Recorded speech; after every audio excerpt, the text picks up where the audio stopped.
I have followed Tom many, many times, and he usually gets everything out, and I have to dance and do other things. But this time, he actually left me things to do. We're all aware of the relationship between housing, segregation, and wealth. Home equity continues to be the main source of wealth for all Americans. And what's interesting is over the past half year, we've seen an interesting discussion from economists and others who are trying to convince us that, oh, no longer will we see any rise in housing. Housing is not going to be a source of wealth for the next generation. And I think we have to interrogate that, because we know that housing is not only about wealth creation, but it's also about non-monetary effects. It's about stable communities. It's about kids who go to school and do better. It's about having less involvement in criminal activity. It's having safe and secure communities. And the upshot of that is what we're seeing in low-income, especially African-American communities, is an uptick in the housing market. But the uptick is not African Americans buying those homes. It's investors buying those homes. It's the people who are making a bet that those houses are going to go up. So we have to be worried, I think, about allowing home ownership to slip away in a context in which we've had a horrible situation of bad loans. But home ownership, I think, is still a very important form of wealth building. Now, we know the importance for African Americans. Before the housing crisis, about 63% of wealth was based in home equity for African Americans, compared to 38.5% for white families. It's very important. But we also know that African Americans do not get the same equity gains from home ownership. Segregation makes that very difficult. We are still a society segregated by race. For African Americans, segregation has cost dearly their ability to develop home equity. Racial segregation limits demand in African American communities. When demand is only from a black population, the cost tends to be driven down. Whites express considerable resistance in sharing residential space with blacks. Public services and benefits flow away from segregated communities. The consequence is an equity tax that African Americans pay when they sell their home. So it's very important that, oh, I didn't have my, sorry, you didn't even notice. Now,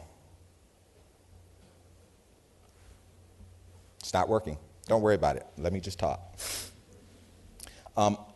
I think one of the things that we've overlooked in the asset movement is that a key part of achieving racial equity in terms of wealth is dismantling racial segregation.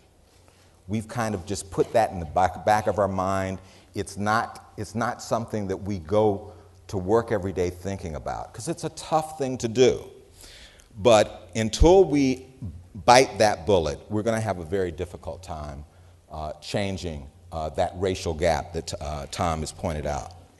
An important part of that, of course, is changing that distribution of 43% of African Americans own homes compared to 65% whites. How do we do that? Well, we obviously had a period in which it appeared that we were making some progress when we had subprime loans and predatory loans. But, you know, that was a false view we had, because, in fact, what we were doing is about 50% of those loans were not new homeowners. Those were people refinancing their homes. We were not growing new homeowners. In fact, only about 9% of those loans grew new homeowners. We didn't move the gauge hardly any during that period.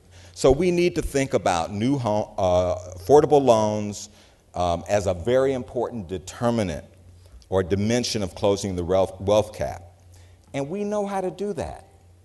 We know that Self-Help's program, which had a tremendous distribution of low-income, Black, Latino, women homeowners who were performing at a rate the same as other conventional loans because they didn't have the types of terms that we now associate with subprime loans. They were not variable rate. People could plan for them. People could work for them and know that they're going to pay the same amount. They were not high interest. They were conventional loans going what the regular interest rate was at the time. And they resembled conventional loans in all but the amount of the down payment. So it allowed people to get in, and those people performed well. Of course, once the storm of foreclosures came, once the recession came, those homeowners are now starting to feel those kinds of effects. But we have to start to rekindle the housing market with new kinds of loans that allow African Americans to get on the wealth train that is homeownership, to own their communities, to be a part of the economic mainstream. Another element, I think, and this is one that we have an opportunity, is that foreclosed homes are a blight to all communities. We have a very important set of institutions that are in the community development business. Why can't those institutions be part of purchasing, of renovating, of being the landlords for those homes and working to get people into those homes? Why should we allow landlords outside of those communities to be the people that redevelop those communities and to redevelop it at a price that will be exorbitant? So I think that's a very important part. And finally, we do know that there are going to be people outside of home ownership.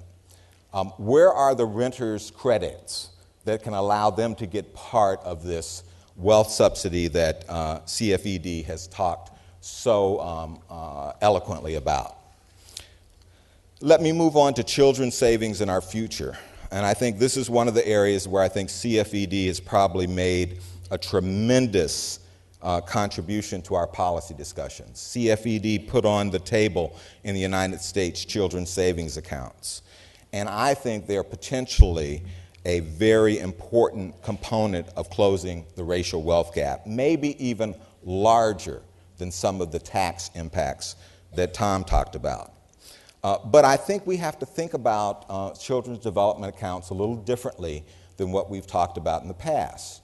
There's been a strong debate in this community, and I know it's one that you and I can have a little tussle about, between universal and targeted policy. And I think it has more to do with what you think about this policy. If you think you want to get kids a fresh head start and that some money is good for that, then you might think that universalism is the way to go because it's not about closing the racial wealth gap. But if you think it's about closing the racial wealth gap, then you cannot just have everyone at an equal playing field and say having some resources will matter. You have to think differently. And the way I look at it is, if you want to change a dependent variable, you've got to apply the dependent variable. So if we want to change the wealth profile of kids at age 18, well, let's make the basis of the Children's Development Account their current wealth holdings. So if you had a policy in which 50% of the average net worth was the criteria for having an account, what you would find is you would overrepresent African American families, Latino families, and white families. And here's the difference between universal. If it's a universal account, you may leave Black, college-educated families out of the program, whereby you wouldn't leave a white working-class family. But we know from the wealth data that the white working-class family has more wealth than the Black college-educated family. So if you have to think differently about this, the proposal that I find one that I would hope we would look at carefully and that we would want to discuss is one by Sandy Darity and Derek Hamilton, who sketched the outlines of a program that thinks about an account that at age 18 would have $60,000 in it. The cost of that account would be approximately $60 billion a year, about 10% of the defense budget. I think you have to think big if you're going to attack the problems that we've talked about, which are so big, so enduring, and have such a deep history. Well, people say, Melvin, you're one-stop Johnny, you're always talking about the racial wealth gap. And I think the reason why we talk about the racial wealth gap so much is it really is the most profound axis of inequality in U.S. society. Built on racism, injustice, and racialized social policy, we will not be able to live up to our aspirations as a democracy or a land of opportunity until we move toward its elimination. In a post-racial America, the kinds of policies we suggest here may appear very much out of the mainstream, a little too radical. Obama wants to bind people together, not separate them. But Justice Blackmun noted in the Bakke decision, in order to get beyond racism, we must first take account of race. There is no other way. If we do, I think we have the opportunity to give all Americans access to the transformative assets that change lives and communities. Thank you.